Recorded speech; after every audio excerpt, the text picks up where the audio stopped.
tous, je vous retrouve aujourd'hui pour feuilleter avec vous mon organiseur de profs des écoles 2020-2021 de Lutin Bazar. Alors un grand merci aux éditions Retz pour cet envoi qui me permet de découvrir cet objet parce que c'est un véritable objet absolument magnifique.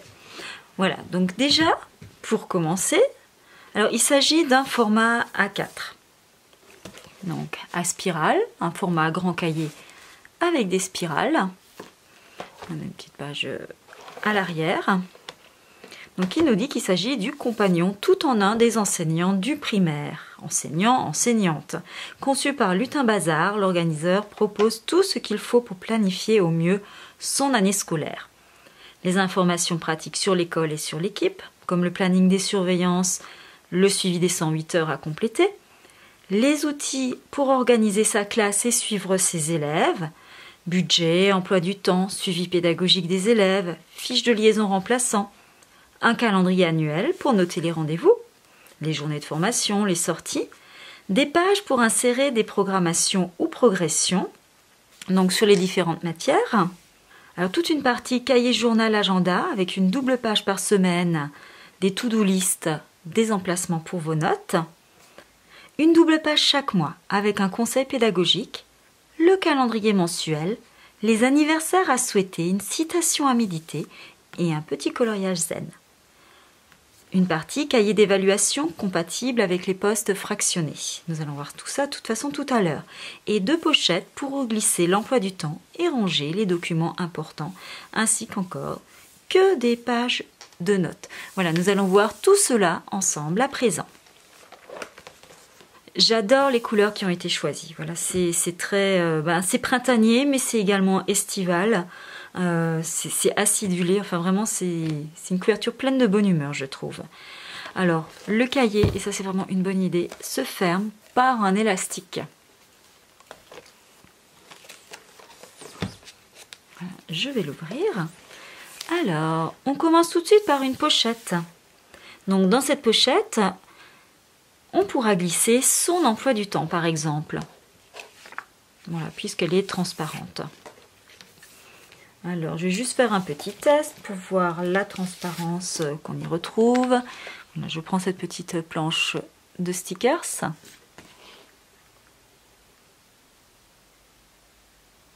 Et je la glisse dans la pochette. Voilà. On voit bien au travers. Après, il y a toujours la possibilité, si on prend une feuille pas trop grande, pourquoi pas éventuellement, de coller par-dessus la pochette et d'utiliser la pochette pour un autre usage. Alors, on commence par une page avec un sommaire, donc qui nous rappelle les différentes sections, mon école, ma classe, mes programmations, mon année scolaire, mes évaluations et mon carnet de notes. Et tout est décliné et on peut se référer aux pages pour parvenir plus rapidement à l'endroit que l'on souhaite atteindre. On commence par le petit mémo personnel avec les informations à compléter, donc les informations nous concernant. Rappel des numéros d'urgence, les numéros utiles de l'école, circonscription, etc. Alors une partie beaucoup plus personnelle, enfin celle-ci il était déjà le mémo personnel, c'est une partie carrière avec le numen, webmail, e-prof, autres auxquels vous pensez. Donc tous les codes que vous pourriez utiliser, non pas seulement dans une, mais dans deux, voire même dans 3 écoles. Donc d'où l'adaptation à un poste fractionné.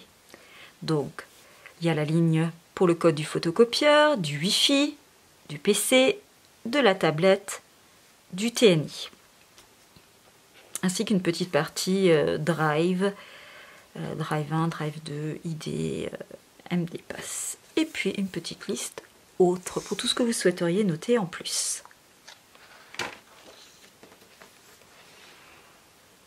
Ensuite, on a la partie mémo des écoles. Donc, comme c'était signalé en fin de page, comme c'était signalé en fin d'ouvrage, donc pour planifier au mieux, même sur des postes fractionnés. On a donc toute la partie mémo école pour l'école numéro 1, mais aussi pour l'école numéro 2 et l'école numéro 3. et une partie de petites notes complémentaires.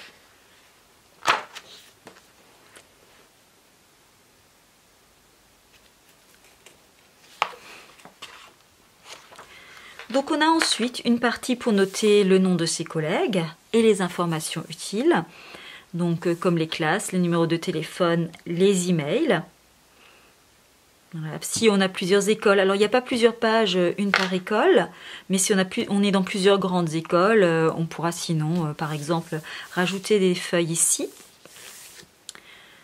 pour rajouter les mêmes informations sur les autres écoles. Voilà.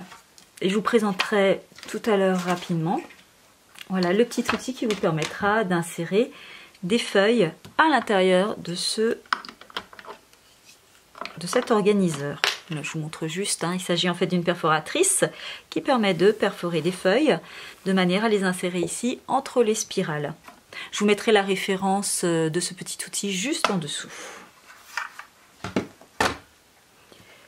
Voilà, pareil, uniquement pour une école, mais on pourra insérer des feuilles supplémentaires, le planning des surveillances, prêt de matériel. Alors c'est vrai que ça, j'ai tendance à pas le faire, mais c'est vraiment une excellente idée. Combien de fois j'ai prêté des affaires et je ne sais pas à qui, ni quand, et donc je ne sais absolument pas où les récupérer, ou si je n'ai pas tout simplement rangé cela quelque part et que je ne m'en souviens plus. Donc très important de noter tout ça, histoire de pouvoir récupérer ses affaires. On a ensuite une page pour le suivi des 108 heures, avec un petit rappel sur la répartition justement de ces 108 heures. Une première partie sur la répartition des 108 heures, et c'est vraiment pas inutile de rappeler qu'il y a 6 heures pour la participation au conseil d'école, 18 heures formation continue, animation pédagogique, 36 heures pour les APC, 48 heures pour les travaux en équipe pédagogique, relations avec les parents, pour les PPS. Une petite partie pour planifier les dates des conseils d'école, pour noter les formations et animations pédagogiques, les APC par période, période 1, période 2, période 3, période 4, je vérifie juste. Alors là pareil, donc sur poste fractionné, vous pourrez faire donc un insert de feuilles. En même temps, vous ne ferez sans doute pas les APC la même période dans toutes les écoles, en même temps, ni dans toutes les classes. Donc à voir selon votre pratique, selon votre emploi du temps, comment vous pouvez utiliser ça, si vous l'utilisez tel quel ou si vous rajoutez une feuille. Travaux en équipe pédagogique, donc les dates, les ordres du jour, durée, cumul des heures, pour bien rester dans le cadre des 108 heures.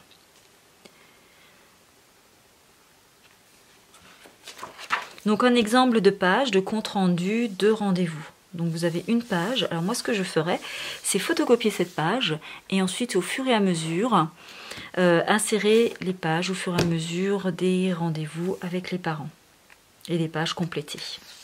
Ensuite on a une page liste d'élèves à cocher.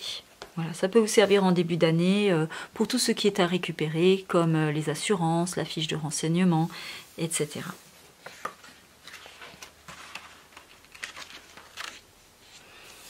Une petite page trombinoscope, alors ça c'est quelque chose que je n'ai pas l'habitude de faire, mais pourquoi pas, puisque ça figure dans l'organiseur, je pense que du coup je le compléterai. Et on a ensuite une liste en cas d'urgence des personnes à contacter. Donc moi j'ai pour habitude effectivement d'imprimer cela à partir d'ondes, mais on n'a pas l'information par exemple du PAI. Donc on peut se servir de la fiche éditée à partir d'ondes pour compléter ici de manière plus complète en rajoutant la petite colonne PAI. Puis c'est peut-être aussi plus agréable de tout avoir dans le même cahier plutôt que d'avoir des feuilles volantes ou coller simplement l'autre feuille par-dessus, mais c'est un petit peu dommage. Donc là on n'a qu'une page pour chaque, donc si vous êtes en classe fractionnée il faudrait faire des photocopies et insérer des feuilles supplémentaires. Suivi des élèves. Donc là, on a tout un tas d'informations sur les élèves, le nom, le prénom, la date de naissance, le sexe, autorisation photo, oui ou non, situation familiale, fratrie, s'il y a des problèmes de santé, dispositif pédagogique mis en place, suivi sur le temps scolaire et participation ou non à l'APC. Donc, fiche de renseignement, élève. Donc un exemple de fiche de renseignement élève. Voilà, donc à chaque fois c'est noté hein, de toute façon. C'est ce que je vous disais tout à l'heure, fiche reproductible à photocopier. Donc en cas de poste fractionné, pensez à photocopier cette page avant de la remplir, puisqu'il faudra ensuite ces pages-là pour vos différentes classes. Fiche de renseignement, alors là pareil, ça je sais que j'en ai pas l'utilité puisque j'utilise uniquement la feuille éditée à partir d'ondes. Fiche de liaison remplaçante. Donc ce sont les informations importantes pour la remplaçante. Alors c'est une fiche qui a laissé en classe. Donc je regarde juste derrière, avec effectivement juste derrière la liste du matériel des élèves, la liste du matériel de classe. Voilà, donc matériel de la classe, écrivez ou collez sur cette page vos commandes de matériel pour la classe. Donc ça c'est prévu pour rester. Par contre cette double page est à compléter mais à sortir de votre cahier. Parce que ce cahier-ci, vous ne pourrez pas le laisser à votre remplaçant étant donné toutes les informations très personnelles, notamment comme votre numen. En début de cahier, vous n'allez pas laisser ce cahier à la personne qui vous remplace. Voilà. Ensuite, budget classe, budget coopératif, toujours très utile d'avoir ça dans le même cahier. Les intervenants et sorties. Une page pour l'emploi du temps, donc on peut reproduire autant de fois que le nombre de classes. Donc après l'emploi du temps, on a l'organisation pédagogique, le plan de classe, les projets. Alors tout ça, ce sont autant de pages qu'on pourra également photocopier pour les différentes classes et laisser dans une pochette pour le remplaçant avec l'autre page déjà vue auparavant sur le matériel des élèves et tout simplement la fiche liaison remplaçante. Remplaçante. Donc préparez une pochette pour mettre ces différentes fiches à laisser dans un tiroir ou sur votre bureau pour la personne qui vous remplace. Donc une page d'échéancier, de notes, donc les dates qui sont importantes pour vous. Une petite page pour noter ces rituels de classe, s'ils évoluent au cours de l'année. Des petites notes sur les rituels. Et alors ça me plaît également beaucoup. Donc c'est une partie pour toutes les périodes. On va noter ici ses poésies et ses chants. Et juste derrière, on va noter toutes les lectures offertes. Comme ça, on n'en oubliera plus aucune et aucun risque de lire une deuxième fois la même histoire. Et ça pourrait également servir pour programmer son année suivante. Puis vous avez des pages pour les programmations. Alors moi, je les prépare informatiquement. Alors je ne pense pas que j'aurai le courage de remplir les petites cases, mais ce sera là que je pourrai coller mes différentes programmations. Et tout ceci, bien sûr, est à photocopier. Toutes ces pages sont à photocopier. Si vous êtes en poste fractionné, insérez des feuilles supplémentaires pour les avoir toujours sous la main. Une petite page avec le rappel des vacances scolaires. Un grand planning annuel. Alors moi j'adore ça, avoir de visu comme ça, pour noter déjà tous les impératifs, les conseils de classe, les conseils de maître, mais également toutes les sorties. Et comme ça, on s'en sort très rapidement. Bon, les rendez-vous parents, en plus, ça ferait un petit peu chargé, je pense. Il y a des endroits plus adaptés pour les noter, mais on pourrait aussi y songer. Voilà, donc pour toute l'année. Alors, Lutin Bazar nous a mis une petite double page pour expliquer comment elle remplit son cahier journal et son agenda. Voilà, parce que vous allez voir... Ce cahier journal agenda donc se présente, donc une double page présente une semaine et chaque jour est sur une colonne. C'est vrai que je suis plus habituée à l'horizontale, mais ici ça fonctionne de manière verticale. Donc pour chaque journée de classe, en fin de journée, on a une petite case pour noter les devoirs des élèves, puis pour noter les rendez-vous. On a une petite partie notes et pour la semaine, une to-do list et puis une petite partie pour noter les idées. Voilà, Lutin Bazar nous explique sa manière de faire.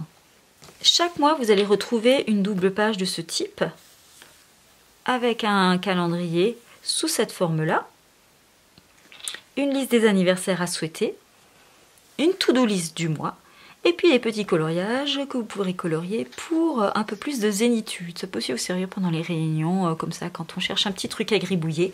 Pourquoi pas ne pas faire quelque chose de très très joli. Donc sur chacune de ces doubles pages, Lutin Bazar propose des petits trucs. Ici, ces outils pour maîtriser le volume sonore. Alors comme à chaque fois on change de couleur, on doit retrouver très rapidement les doubles pages. Voilà. Donc ici, le calendrier surprise des anniversaires. Les séances de relaxation quotidienne. En décembre, on retrouve des affichages modulables et efficaces. En janvier, un rituel pour bien démarrer la journée. En février, jouer en classe pour mieux apprendre. Voilà, on retrouve assez rapidement les feuilles.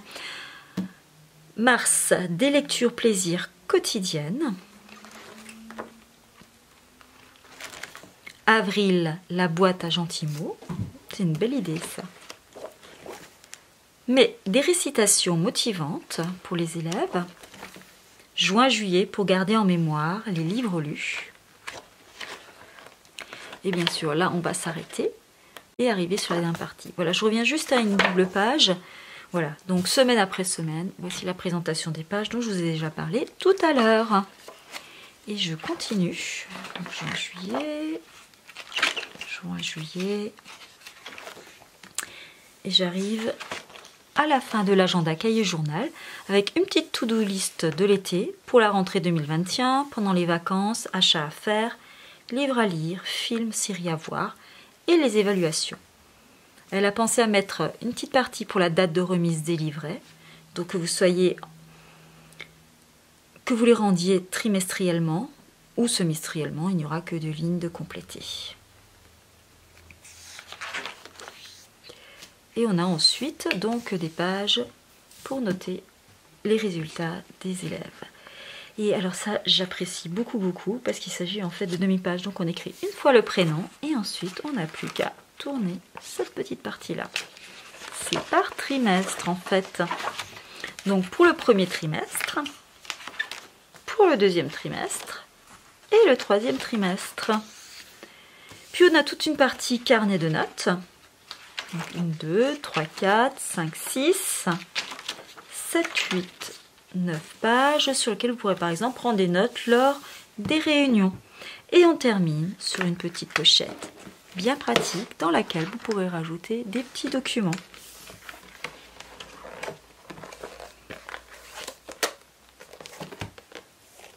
Alors voilà, je le trouve vraiment formidable. Et maintenant, je voulais encore vous présenter voilà, mon petit outil en plus, donc un punchboard. Alors je n'ai pas ici une page entière, c'est un peu plus que du... Est-ce que ça correspond à du A5? Non, c'est pas tout à fait du A5, c'est moins que du A4 hein, forcément, mais pour vous montrer comment la machine perfore, ce sera bien suffisant. Donc en fait dans ce punchboard, j'ai beaucoup d'outils. Alors je l'avais acheté à la base pour mon filofax, parce que là j'ai une perforatrice donc qui permet de faire des petits trous à l'unité. On place tout ça ici dans les emplacements et on réussit à faire ces petits trous avec l'espacement souhaité pour le filofax. Mais en plus j'avais 3 petits outils différents dont je ne me servais pas jusque là. Donc pour des petites spirales, le rose, pour des spirales de taille moyenne, donc ça correspond à l'organiseur de Lutin Bazar, et également ici avec des grands carrés, donc pour des spirales de taille plus imposante. Voilà, je vais donc passer sur celui qui correspond à l'organiseur de Lutin Bazar. Voilà, je mets cette petite partie en place. Donc, ce qui est intéressant dans cet outil, c'est qu'on a des repères pour pouvoir garder le bon espacement entre les trous. Voilà, je place ma feuille, je ferme et j'appuie comme une perforatrice traditionnelle, classique. Donc ça me fait 3 trous en même temps. Alors, je vais juste terminer par ici. Donc je place le dernier trou fait sur le repère et je perce. Donc, je place sur le repère le dernier trou. Et voilà, vous voyez, 3 par 3.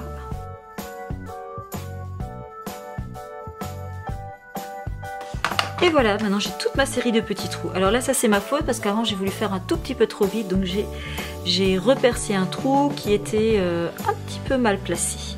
Et maintenant, vous avez une petite feuille avec tous vos trous pour les spirales. Et ici, les petites encoches qui vont permettre d'insérer la feuille dans l'organiseur à la page de votre choix.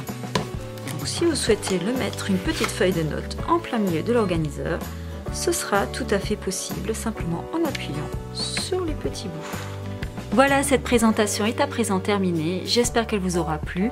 Alors, peut-être convaincu d'utiliser mon organiseur professeur des écoles parce que vous le trouvez tout à fait pour vous et c'est exactement l'outil que vous souhaitiez trouver.